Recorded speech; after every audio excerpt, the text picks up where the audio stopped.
Well, thanks again, everyone, for another Meet the Gurus event. And this time we have the wonderful experience of working with Anna Lucas. Anna, welcome. Hi, hello. Nice to have me here. Thank you. It's a Thank you. pleasure. Yeah, today's a very important topic, which is going to be deep dive in a moment about the environment, investing in the environment, banks and financial institutions and others, and what it means today. So before we get into that, I want to get a little bit of your background so that people can really understand what you're about and how you got to doing what you're doing. Yeah, thank you. Well, I have basically worked over 25 years in banking, in corporate banking. Actually, I started in Lisbon just after I finished my studies, and then I moved to Eastern Europe, and I went to Slovakia. At that time, still Czechoslovakia.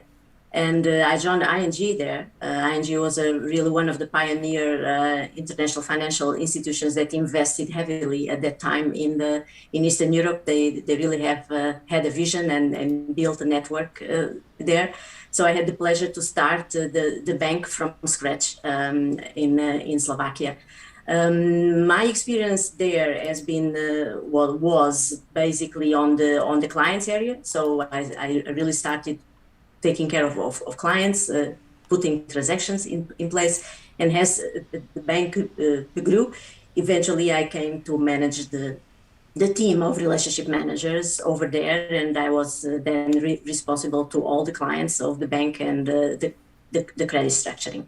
So alongside that, obviously, there was a lot of teaching, not only internally in the bank, but also towards the clients. At that time in Eastern Europe, almost 30 years ago, the knowledge of finance was quite limited due to the system, the communist system that had been in place. So this teaching was something that was always present in my career. And later on, I also worked for ING in other countries, also in Russia and in Vienna, in Austria. And after that, after this such a long time, I thought that it was time for a change, and I decided to leave the bank and start teaching. So currently, I am an online instructor on banking topics, so Yep, corporate banking yep. mostly, and now also on topics of sustainability and other topics that Right. keep the banks worried at the moment. Right. You Yeah. have several So courses on our that's platform now. We'll get into that a little later. It's kind of yeah. interesting you say this because I hadn't thought of going in this direction at all. But, most people think that bankers come up with solutions to clients and lend them money and do all sorts of things. But a lot of it is educating the client as to what the possibility is of their own risk. How do they manage risk? What kind of loans they should get? What kind of equity? What kind of restructuring? What kind of cash management, treasury services? So a lot of it is, Yes. in general, it's kind of, as I always say about finance, it's very much information business because money is just information, right? And Yeah. today, one of the key components of that information is our environment. And I don't say this lightly because obviously we are all exposed to and experiencing huge storms and heat waves and terrible things that we never thought we would be experiencing. And so financial institutions are seemingly waking up. And what do you think the drivers? What is causing this kind of awakening, late in the game, if you will? Because this has been a gradual change in our environment for years. What do you think's making this happen? Yeah, that is true. Although we have to probably make some distinction between banks, because there are banks that have been having sustainability in mind for maybe 10 years already. Yeah, and there are banks that are indeed, or financial institutions that are indeed waking up now. Um, the fact is that financial institutions are dealing basically with risks. Yeah, their business is basically to put money to work, so they have to analyze the risks what they are taking, and the risks of the climate at the moment are just too big to ignore. They were always there, obviously, even in the past. But with the climate disasters that have occurred, with the pressure also from society and the regulators, in order to make sure that the carbon print of the companies and of the banks and the financial institutions in general is reduced. This is making is bringing to banks an additional challenge. And basically what banks and financial institutions, fund managers, asset managers are having to face is that, on one side, they have to take care of their own carbon footprint. It means they have to look at what are they doing internally, how are they traveling, in which type of real estate or offices they are operating, is it energy, is it green? Is it very much consumption of energy? So that's the carbon footprint of the institution as such. But then there is the other side, which is the client side, which is the risk, where they are putting the money in, where they are investing money, and to whom they are lending money. So, and then things are really getting very tricky at the moment, because basically the scrutiny of each client and the scrutiny of each transaction is really becoming extremely important, and no new transaction in a corporate bank at this moment should be green lighted. It should be approved without having a complete screening on the sustainability side. It means looking at the ESG, so looking at the environmental, social, and governance factors, and having a look at what are the clients doing and how do they perceive the risks in their activity. Obviously, there are sectors that are much more exposed to climate risks and to climate potential risks, coal, oil and gas, everything that is heavy industry, airplanes, cars, obviously. There are industries that are less exposed, but also we cannot forget the social element. So a lot of pressure at the moment in order to make sure that you invest with a purpose, which means that you don't only lend money or invest money in a company, but you should take care whether this money that you are giving, investing or lending, is going to be used to improve the environment or to improve the conditions, the well-being of the society. Is it going to bring, fresh water to places where there is no fresh water so far? Is it going to improve the food chain? Is it going to improve the working conditions of certain people? So a lot of care and pressure also from the society in general, looking and scrutinizing what investors are doing and where banks are giving money to. So, and now it's, go on, I'm sorry, go ahead, continue. No, I was just finalizing. So two perspectives. One, what am I doing as an institution with my own carbon footprint? And then what am I doing to look at my loan portfolio or my asset classes, and what are my clients doing and what can I do with them to make sure that we improve the environment and the impact that we have with what we do. Yeah, so it's what I was going to say is that it's remarkable what you're saying, that a lot of people have thought that a lot of these financial institutions was part of their just being socially conscious, awake, or woke, or whatever they call it today. But it's actually money. It's like follow the money. It's like right now there is substantial risk that you talked about heavy industries. There's substantial risk that you won't get your money back. Now, most people don't even realize that a bank's loan is their asset. Right, they are lending money. That is an asset to the bank. The bank is financial institution, the insurance company, all these institutions that invest. They are actually taking substantial risk. And if it's a 1 week loan, maybe that's different. But what if it's a year, or 3 years, or 5 years, or 20-year loans? Exactly. Obviously, the money's sitting out there with the possibility that the company has a plant on San Francisco's shore. Santa Monica, is Santa Monica going to be there? I mean, it sounds funny, but not funny, but it sounds sad. But there's possibility of earthquakes and other things that we've, fomented. So, there's several buzzwords that seem to be floating around out there. And one of them is ESG, it's environmental, social, and governance investing. One is socially responsible investing, and one is impact investing. Just talk a little about the distinctions, if there are, between those, and how you would look at them, both as a banker, but someone in the finance world. Yeah, well, ESG are really the environmental and social and government factors that guide basically the financial institutions and corporations in general in order to have a guidance of where they want to be. So the ESG goals basically that each company and each financial institution at this moment should already have and should be already working on them are basically a set of factors and goals that will guide the institution in all aspects. So you are going to put your money at risk, you are going to invest in certain company. Okay, fine. What is the environmental aspect to that, the social aspect to that? Is there governance? Is there regulatory pressure or a specific regulatory environment that I have to take care of? So this is a guidance.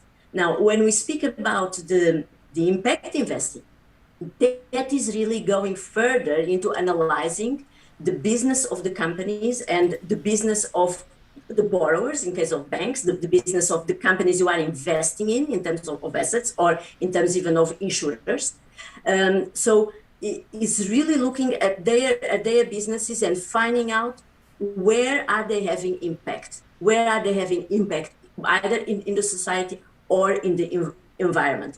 Now, I want to go back a little bit to one thing that you said before, because that's very important, that we should not confuse or masquerade ethics with ESG or with impact investing. Because one thing is to do your business with integrity and having an ethical approach in mind.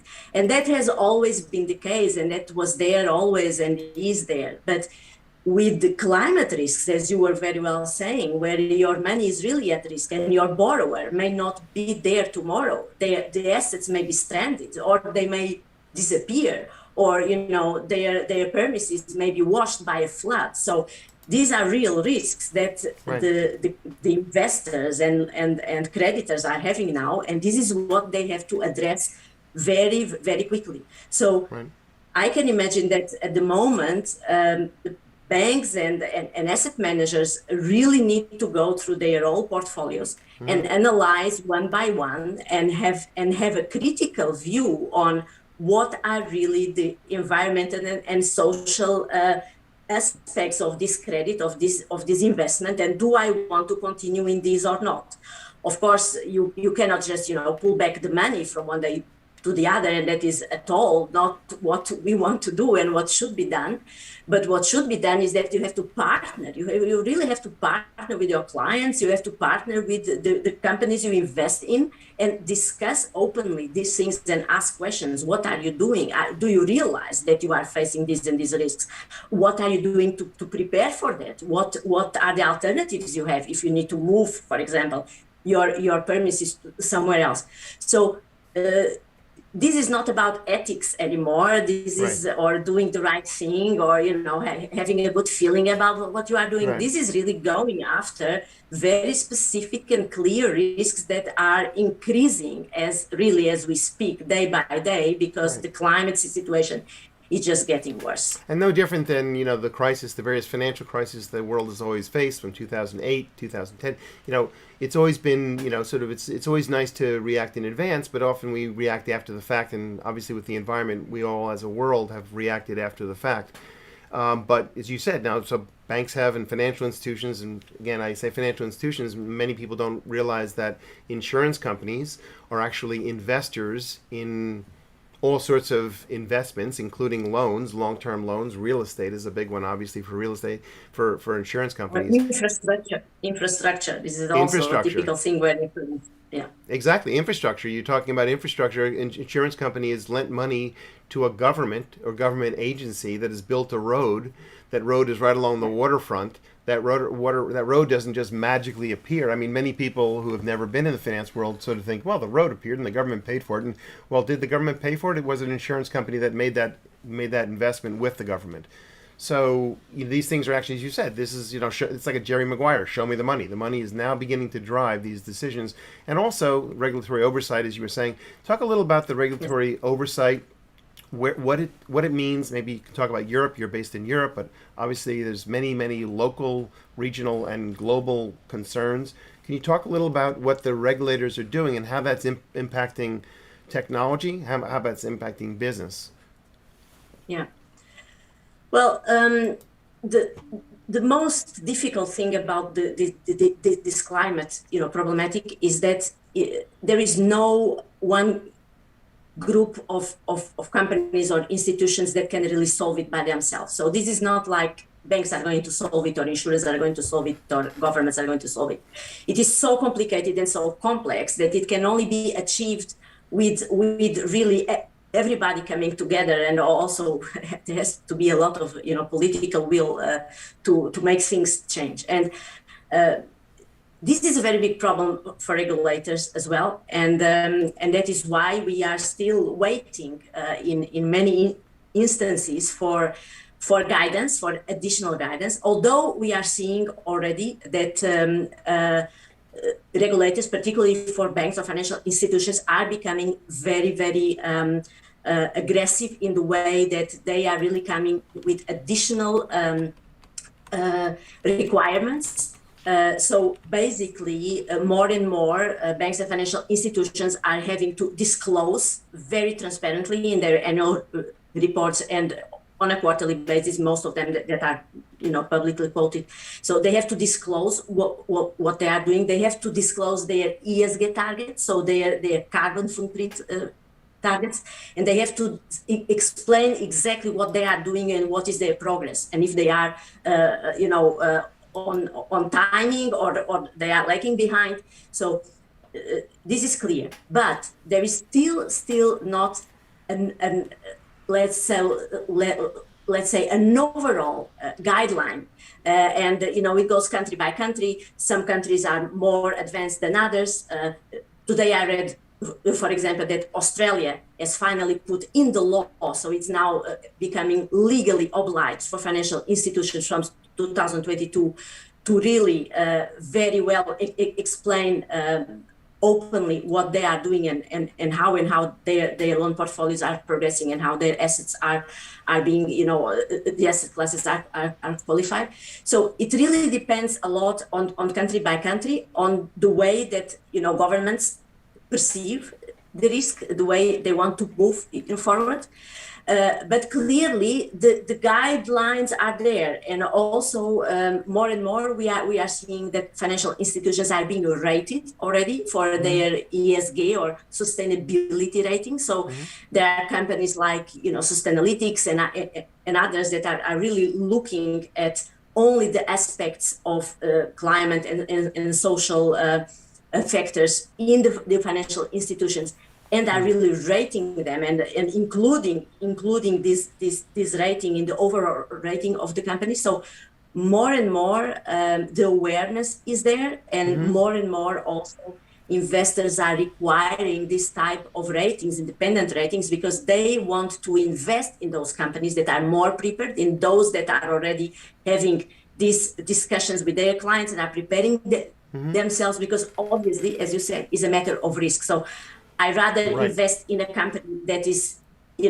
preparing and is aware of what is happening than in a company that is basically not doing anything. But there is still a lot to be done in terms of of regulatory impositions, and I hope also that the next meeting in Glasgow that will take place now, this on the 31st of October, that the governments will come together and will make some progress also on the regulatory side, because it's absolutely a must. Right. So you talked about rating agencies, and maybe I'll just take a second to explain so that people. I didn't know about the sustainability ESG ratings, but it's fascinating. So for those of you who don't know, there's a variety of credit rating agencies. They used to be called credit rating agencies, and then they became rating agencies, and maybe they're going to be sustainability rating agencies. Like Moody's is one of the most well-known. Standard & Poor's is another one that's very well-known. And these organizations have massive teams of research analysts who are analyzing industries and companies and countries. There's country risk analysis and all sorts of things. And now, as Anna's pointing out, there's a rating that's being assigned, or by at least this organization, maybe some of these other rating agencies, to the environmental sustainability of companies. So when a company goes out and raises money and a rating is a lower rating, lower grade rating. If any of you have listened in some of our other programs, they're going to raise money. It's going to cost them more because a lower grade rating is going to cause an investor to think this is riskier. So just maybe if you can elaborate further on, is this become, is it a growing international standard that this organization is establishing, or do you see the rating agencies entering, the traditional rating agencies entering into that business? Yes, yes, absolutely. All the traditional rating agencies are including, they have already established, teams of people that are dedicated only for this purpose, for the ESG and the sustainability ratings. And also it's very important because what climate change and sustainability has brought also to the market is that there are new products right. That banks started to offer, sustainability linked loans and sustainability finance, green finance, and so on. All these new loans, all these new products are basically based on the ESG targets of the clients, of the borrowers, right. Or the entities you are invested in. Yep. BlackRock, for example, which is one of the major fund managers in the world, they manage trillions of US dollars. They have already announced that they are not going to make any investments in companies that are not taking the ESG sustainability very seriously. So you really need, if you want to have money coming into your company, you really need to have these things in order. You have to demonstrate that you have them. So, clearly, not only the traditional rating companies, but also companies like Sustainalytics, they are just focusing on the ESG ratings and looking at financial institutions, but also at corporations, and giving this type of ratings. And I guess that this is going to be a must across the industry, and this is going to be very fast, a must. And the interesting thing is, and again, just to highlight a little thing that obviously you know, but many people who are listening do not know, is the financial world is kind of a food chain, right? People put their money in a bank. That's a deposit. That is actually a liability of a bank. They then put that money, for example, into a real estate loan or all the loans that you've talked about, the various kind of infrastructure, or maybe they've invested their money in their insurance premiums. So those premiums go into a big capital pool that the insurance companies invest. So but the insurance companies talk to the banks, and the banks say, hey, we've got this package of loans. We put together all these loans of a similar type. These loans are sustainable to companies that are sustainable. These are not. Well, maybe the ones that are not are maybe higher risk. Therefore, it's going to cost me, the bank, or my investors, more money. It's going to be riskier. So all of these things do link together. And again, where it used to be this kind of let's do social good, and now maybe let's get some regulations that affect behavior. Now people are seeing it. People, I mean investors, and hopefully consumers, people are seeing it as a real measurable quantitative risk. It's something that will cost me more money. I mean, if I'm having $1 billion to invest, I wish I did, but if I had $1 billion to invest, I would have to measure how much of a return is this going to be versus this, and what are the risks. So they have portfolios, right? So this is something I think that you know a lot about. You've lived in that world for a long time.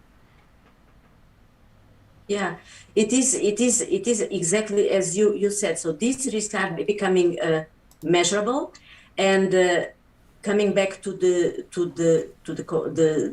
regulatory issue, they are becoming measurable, and you have to demonstrate them as a financial institution. You have to demonstrate them, and you have to be transparent about them. So there is no hiding behind things. Everything is becoming very measurable. It is taking time, and the models are sometimes very complicated. There are also already some methodologies that are specific to evaluate this kind of risks and to evaluate the ESG factors and the goals, and so it is becoming a science, but it is something that exactly comes to protect the investors and to protect basically those people that have the money in the banks.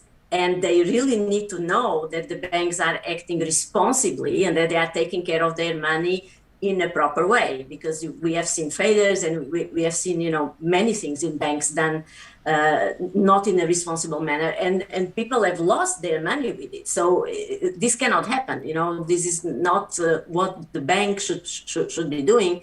So, as investors and as people that put money in banks, we really do expect today that the bank takes these things seriously, and we want to see them. We want really to know to whom you are lending money and what is this company about. And if you are lending money to oil companies and to finance the exploration of fossil fuels, you better tell me what you are going to do about that over the next 2 to 3 years, not 10 or 20, but 2 to 3 years, because that's a serious issue. That's a very serious issue. So, yeah. No, it's kind of interesting when people walk into a bank branch, and I use this, and I try to sometimes humanize or bring down to more simple levels for people who have not had a lot of finance background. When you walk into a bank and you're frustrated, for example, at how long it takes to open an account. And I'm not saying banks are doing this well. There's new tech, fintech that are coming along that are speeding the process. But it comes down to something that is described in your outline for this program, KYC, know your customer, right? So a lot of this is being applied, it's being applied to know your customers in this corporate world. Because if you don't know your customer, you don't know the real risk. And as a relationship manager, let's talk a little about that. One of your key roles was not just going out and selling a loan, what we in the banking world would call selling a loan. You had to understand what your clients' needs were, right? You had to understand where they were in their life cycle, where they were in their growth cycle, what risks they were assuming. So you're sort of, it's key to understand how an organization functions in order to bank that client, to lend money to that client, and to sort of measure the risk of that client. It's absolute key, and the know your client has many other also factors and viewpoints. And if we think about things like anti-money laundering or financing of terrorism, these are the traditional things that we always looked at and that were highly regulated, properly regulated already for a long time, and still you see that banks are constantly being fined for lack of proper processes in these areas. And this is just a signal that the know your client process is failing. But so one thing is the fraud. One thing is when something in the bank goes wrong because willingly some people are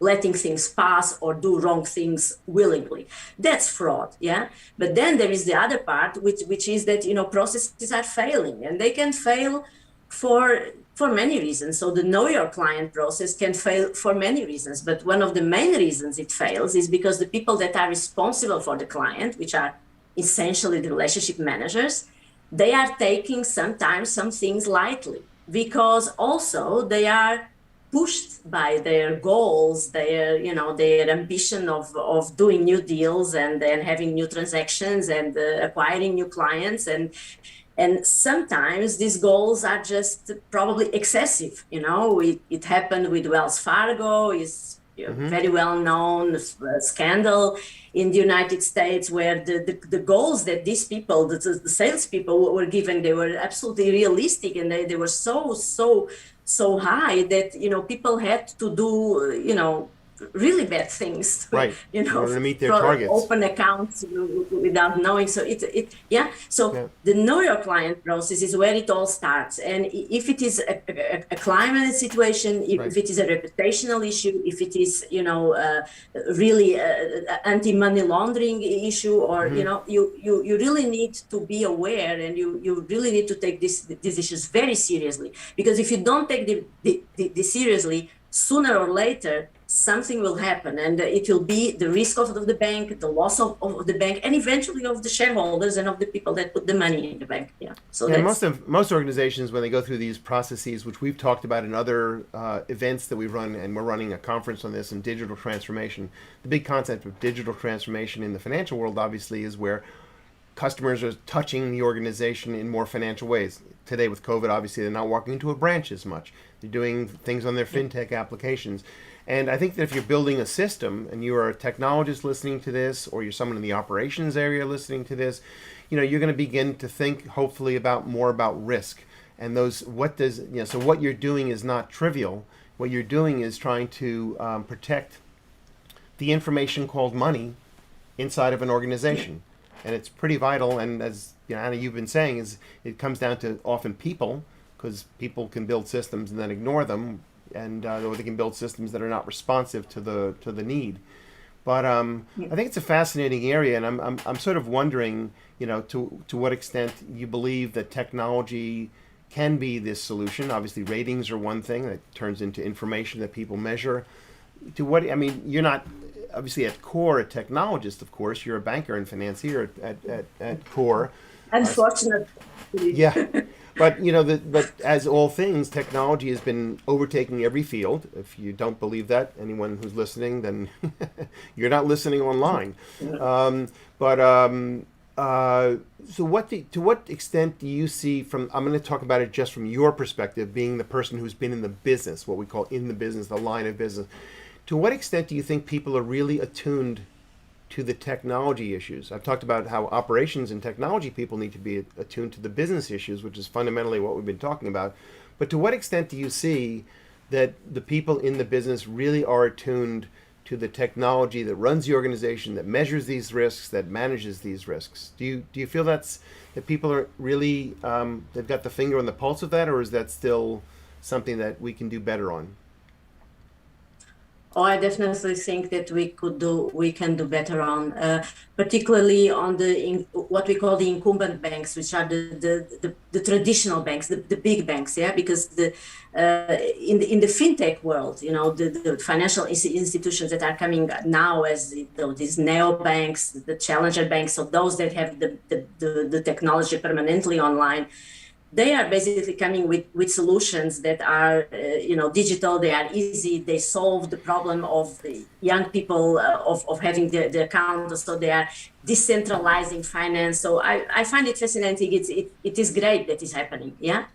On the other side, they have the problem that they don't really know very much how to cope with the regulatory issues and with the know your client things. And they are already here and there, getting hit a little bit by this lack of knowledge. On the opposite side, we have the big banks, the incumbent banks, that where you have really the good bankers, the risk managers, the compliance people that are very aware of all these issues. But then, in my opinion, they are still a little bit, not a little bit, but I think quite a lot lacking on getting a grip on the technology, yeah, because the systems are so complicated. They have been there for so many years. So many people are used to work in a certain way. It's very difficult to change the culture. And right. I normally say that bankers that can code are the stars of the future, right? Because in the financial sector, right. This is what we need. We need bankers that can code, or coders that are bankers, but that is more difficult.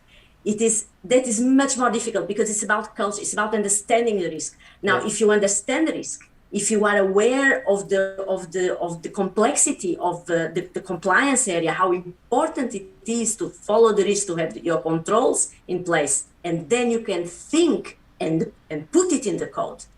You are basically solving the issue. Yeah. So. I think we are still far from the optimal in terms of the incumbent banks being really technological companies as they want to present themselves. It is very difficult. It is very difficult, and it's nice. It's fascinating to see what is going to happen, because imagine, the telephone. It took like 100 years to get the telephone to like 85% of the U.S. households. Mm-hmm. But the internet and the mobile phone, it took just 15 years. Right. So or imagine Twitter, or all the other social media things that have and what that can exploded. Do for financial services. Yeah. No, I think that's great. And there's what you pointed out is kind of the mantra of our business, which is helping people on the tech and operations side understanding the business of business, or finance in many cases, and the people on the business side or the finance side understanding how technology is driving their business. So Anna, thank you very much for joining us today. Thanks for your courses on our system. Thanks for the ones that are coming up. Yeah, it's wonderful. Thanks again, and we'll see you hopefully again on another one of these Meet the Gurus. Thanks again, Anna. Yeah. Thank you very much. Bye bye.